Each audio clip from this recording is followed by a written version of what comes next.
Hey guys, it's November 8th, 2023, and today's entry was supposed to be about telomeres and having a good sex life so that you could actually try to offset some of the damage from some of these vascular disorders or even COVID or anything else that may be obviously affecting you negatively physically.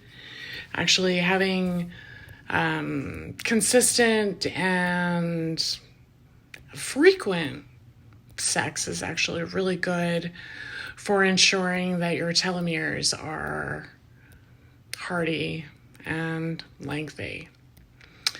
But that's not what happened today. So, unfortunately, I think that I'm going to have to talk about relationships and whether or not you really.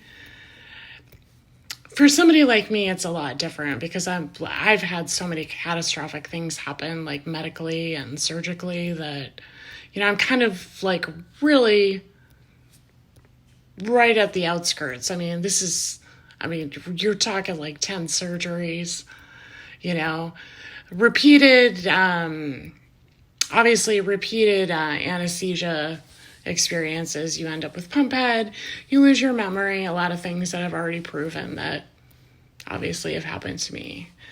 But I think that I'm starting to realize that I don't think that any of us, like if you're really truly ill and you have a lot of physical issues, that we are burdens to the people who are there to take care of us.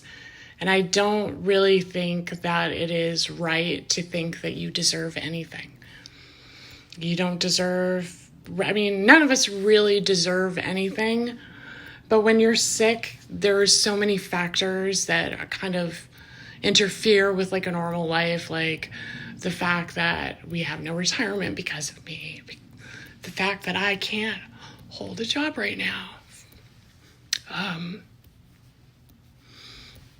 At least not easily, I guess. And, I just realized that it doesn't matter what I do, it will never be enough because I will always be a burden. I will always take more than I can actually give. And yeah, we all like to have these sunshiny views about how things are and that you should be able to just be like everybody else. But when you're sick, you're coming to the table with you're probably coming to the table with two legs. And the other person may help you kind of settle up and even up so that you have four legs. But at the same time, it's not fair because they don't understand. And they shouldn't have to understand. My husband's done a lot of really good things for me. And I feel like I've done great things for him. But we're at the point where we're kind of at an impasse and he doesn't want to deal with me anymore. I've become so much of a burden that he can't convince himself that I'm not. And it's true. He hasn't paid for any of my medical bills or my student loan. That's something that I'm still trying to, deal with on my own. But just the whole one income and just having to take care of my supplements and the stupid things that I try to do to keep myself alive. I know it sounds stupid to say stupid things to try to keep yourself alive, but when you're not bringing anything in, you don't really deserve anything. You just don't.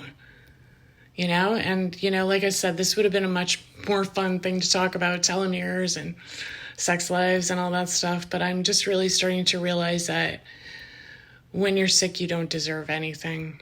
You just don't.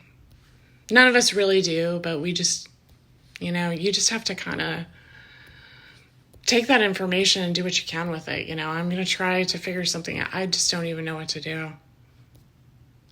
I get thrown away. I've been thrown away so many times in my life. It's just whatever. People throw me away constantly. But at this point, I think I just have to, kind of agree. We don't deserve anything. We just don't. We're sick. We should be sick. And that's it. That's it.